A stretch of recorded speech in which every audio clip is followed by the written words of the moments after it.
Let's rank the quantum splash arts in Honkai Star Rail. Starting with Seela, you can tell she was the first quantum character in the game because it's quite heavy-handed with the purple motifs. I really like the butterfly motif as well. She uses like almost like clones of herself to like build the image of a butterfly. The colors are very pretty. I don't really get the red moon, but it kind of matches the red silk scarf that she's wearing as well. Overall, I think it's quite strong. Let's give it an A. Let's do Xingchui. I sometimes feel bad for the 4-star characters because less effort is put into everything to do with them, including their splash art. She's quite playful. She jokes a lot in the story. She has like an obsession with mahjong, and that's clearly represented in this. It's almost like she got like the perfect idea or something. It's like a moment of like clarity. Again, the colors of her outfit are like really represented in the splash art as well. Her kit has like an element of luck that I don't really see represented in the art itself. This little cloud here with Fu Xuan in the background is also really cute. It's okay. I'm gonna give it like a B for now. Next up, let's do Silver Wolf. Now her whole shtick is that she's like this gamer girl, and you can clearly see like she's like surfing the web. The little avatars of her, to me, that like represents her avatars in like different games that she's playing. There's also like quite a nice movement to the art as well. It also looks like we caught her in the moment of her like hacking into some system. Like her legs are crossed, like she's over, like it's easy for her. This is just another day of the week, like she's just surfing the web, hacking into the mainframe. I think it's pretty solid.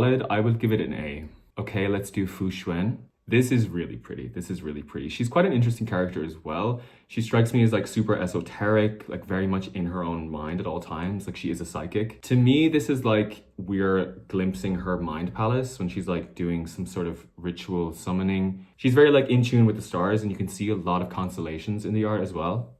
Almost like she's drawing power down from the stars. The pieces of fabric that frame the image itself are also quite beautiful. It looks like she's casting something, but not in an offensive way.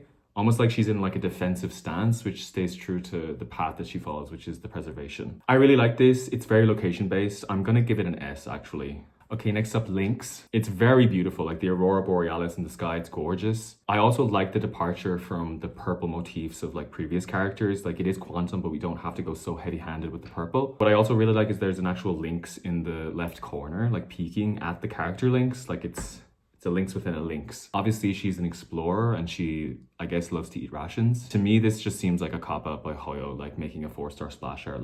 Let's just do an Aurora Borealis scene and call it a day. I love you, Lynx, but I'm gonna give this a C. Let's do Shui. I love this, and there's multiple reasons for that. Upon first glance, it almost looks like she's standing in a closet, but when you take a deeper look, you can actually tell that she's like lying down on like an operating table. She's part of the Ten Lords Commission, and we know from the story that she is essentially a sentient robot who gets destroyed and repaired over and over. And this to me is like a scene of her being repaired. I also really like the drama of her, like, you know, reaching out to us. There's also a sense of like longing in her expression. Like, does she like the continuous cycle of being destroyed and repaired over and over again? Okay, I see now she's reaching out for a feather, which is interesting because in the story, she enters into a crane at one point and we control her, and the crane is actually also a robot, but this feather looks organic. So is her like reaching out for this organic feather supposed to represent that she longs to be like organic herself and human? I love this. I'm gonna give Shui an S. Let's do Sparkle. For like shape alone, I think this is gorgeous. Like how many splash arts have Hoyo created now? So they have to come up with like different poses. Sparkle is like a trickster in the game. So this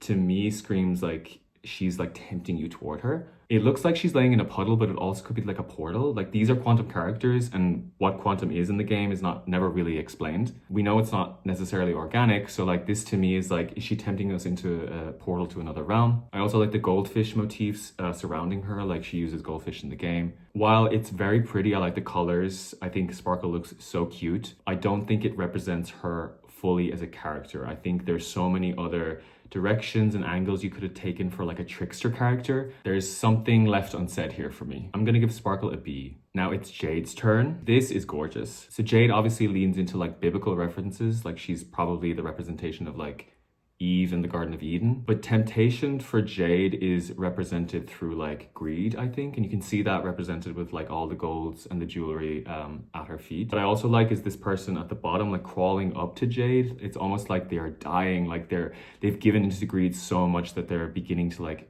dematerialize. It looks like an apple in the snake's mouth, but upon closer inspection, it looks more gory than that. Like, is it the heart of the person that has like given everything to Jade at the bottom of the stairs? I also really like the movement of this. Your eyes kind of trace the snake's body, and then with Jade's hat, it kind of slants downward. This bloody apple or whatever, your eyes pan further downward and then you get a glimpse of this person at the bottom. I think it's really, really strong. I'm gonna give Miss Jade an S. Now let's do the Amphorius characters. Starting with Tribi. This is classic cuteness. I like the emotions that each of the Tribis, I guess, are expressing. Also the storybook motifs, like with her ultimate, she casts this like domain where it seems like a kid's storybook, and you can see that represented with like the stars falling, the balloons, the very bright colors. I also like when there's a focal point. I also like the movement here, like your eye focuses on Tribi at the center and eventually you kind of curve down with the shape of the moon. You look at the second Tribi, your eye then cascades to the left to the final Tribi. It's really, really cool. There is something missing here for me. I am up to date in the game, so I know Tribi's story, I know her backstory and her history, and I wish something to do with that story was represented here as well. Almost like an Easter egg for people who have like caught up to date. Yeah, I think I'm gonna give Tribi a B, unfortunately. Okay, and finally, Miss Casterus. This is something special. I love this. So we know in the story that Casterus is like the envoy of death, but I like how they play with it here in the splash art. You can see Pollux handing her fresh flowers, but you can also see in her other arm, she's carrying a bouquet of flowers that are like dying. Like we know everything that she touches eventually dies, and I think they represent that here really well. At her feet as well, you can see that the earth is like beginning to rot. I like how they used Pollux in this as well. Like she is a remembrance character, so she has a summon. They give the focus to Casterus, but you can't help but notice that the image is essentially framed by Pollux, which I really like. There's also something quite sad about it. Everything that Casterus touches dies, but her willingness to keep going and wanting to pick flowers, to me, it's quite heartbreaking. She obviously is like the premium character of the latest patch, and you can see the budget in the splash art itself, but you can't deny that it's amazing. I am going to give Casterus an S. And that's my tier list. Overall, I think Honkai has some amazing splash art, and none of it is bad per se, but this is just my opinion. Do you agree? Do you disagree? Do you think I made stupid decisions? Let me know.